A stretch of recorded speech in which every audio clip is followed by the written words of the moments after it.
Let's talk to Lucy White, public policy specialist, because we were doing this special story yesterday. It's a talk exclusive, actually, that more and more landlords now are being wooed, basically, by councils up and down the country because they're being promised more money, more rent, more refurbishment, more special kind of deals, so that they won't have to have any worries going forward about their tenants, won't have to have any worries about renting property, because they'll be paid in advance and they'll be looked after, and it will all be guaranteed by the government.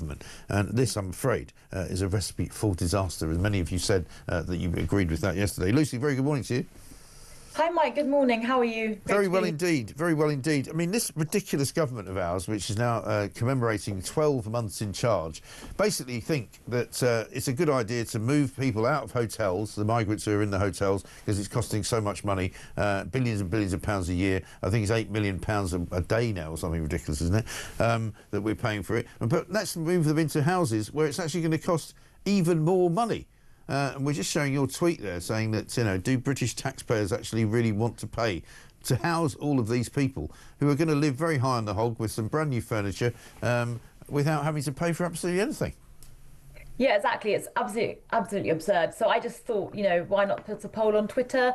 And 97% of the votees said no, they do not want their taxpayers' money spent on housing illegal migrants in homes to pay private landlords. And the joke is that the 3% that said yes, I do want my taxpayer money to be spent on housing illegal migrants in private property, those 3% are probably either the illegal migrants themselves or landlords, because absolutely no one else would agree with this absurdity. It is mad, isn't it? Because, you know, the problem is it just creates an even bigger kind of, you know, rod for our own backs. Because, one, you might be moving people out of hotels, but all that will mean is that there's more room to put more people in hotels. And instead of leaving them in one place, you kind of scatter them around the country, in streets and in residential areas around Britain, which people might not want. And one of the other things that people have said to me is a lot of the new build sort of estates that are going up, which have got something like, say, 35% for social housing, that will end up being filled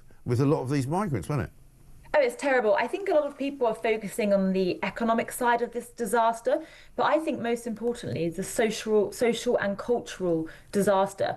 If I had just bought a house, for example, and an illegal migrant or their family moved in next to me, I can tell you the very first thing I would be doing is putting my house back on the market and leaving ASAP. Right. And what that does is that causes capital flight and also white flight. It's where certain people do not want to live in these areas, which will naturally degrade. So then you have capital flight out of that area. And quite frankly, if you're a hard-working British citizen, like most of us that watch this show are, why on earth should you have to suffer and have an illegal migrant from Eritrea or Sudan or Afghanistan or Pakistan live right next to you? It would just cause chaos and disruption. You would be desperate to leave your house every day, but then you would fear returning because you have to live next to these people who are just, quite frankly, incompatible with our way of life. Yeah, and that is the problem, isn't it? And there doesn't seem to be any end in sight for any of this. I mean, we've got the migrant tracker up there today. Something like 43,000 plus is now the official number of migrants who have come here since Keir Starmer became Prime Minister. 43,842 there, which will probably creep up, I would imagine, in the next day or two, to pretty much close to 45,000, which is a massive number of people. It's an entire football stadium full of people, and it's an entire town full of people. Where are they all going to go?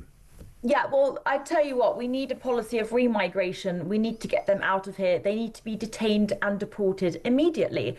One other statistic, which I feel is slipping from the news, is that 45,000 illegal migrants have just disappeared. Yeah. This is insane. They've been placed into hotels and they've just disappeared, which, let's break this down. So number one, why were they not monitored in the first place? I believe, as, by the way, they are criminals, each and every single illegal migrant that enters our country, they need to have electronic tags, the ankle bracelets on them, so that we can track exactly where they are. Right. And if they don't like that, you know, if they were a genuine asylum seeker, they would say, oh, I'm just grateful for shelter and food. You know, I don't need to live in Central One Hotel in London. I don't need to complain about the food. Yeah, you can monitor me, that's fine, because I just care about being safe. You know, these people are They are frauds. They are not asylum seekers. I will refuse to call them asylum seekers. Right. They are illegal migrants. There's 45 of them, 45,000 of them missing. And also, the other thing we need to look at is the Home Office is completely corrupted and compromised.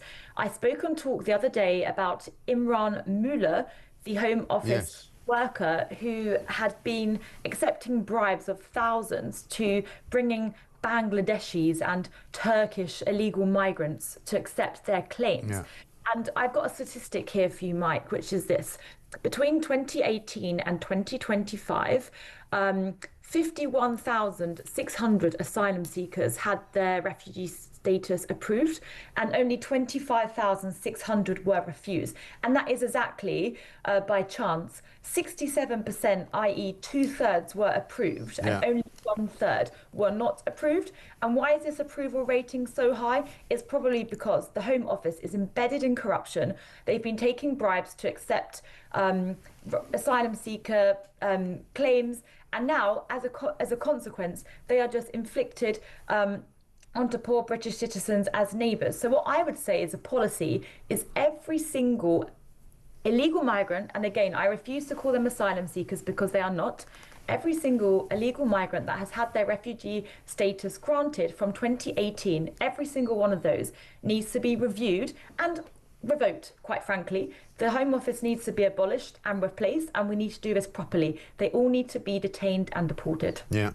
Lucy, I think you speak for an awful lot of people. Thank you very much indeed. Lucy White, Public Policy Specialist there on the problem of housing these migrants, because you take them out of hotels, you put them into HMOs, which is the sort of multiple occupancy type houses. So you might have, say, for example, in one house, in one street, you know, what used to be a property that had a family in, you would end up with maybe 5 to 8 to 10 young men, all of whom have come to this country supposedly to seek a better life, supposedly fleeing from war, but basically becoming a massive drain on the taxpayer because they get everything paid for.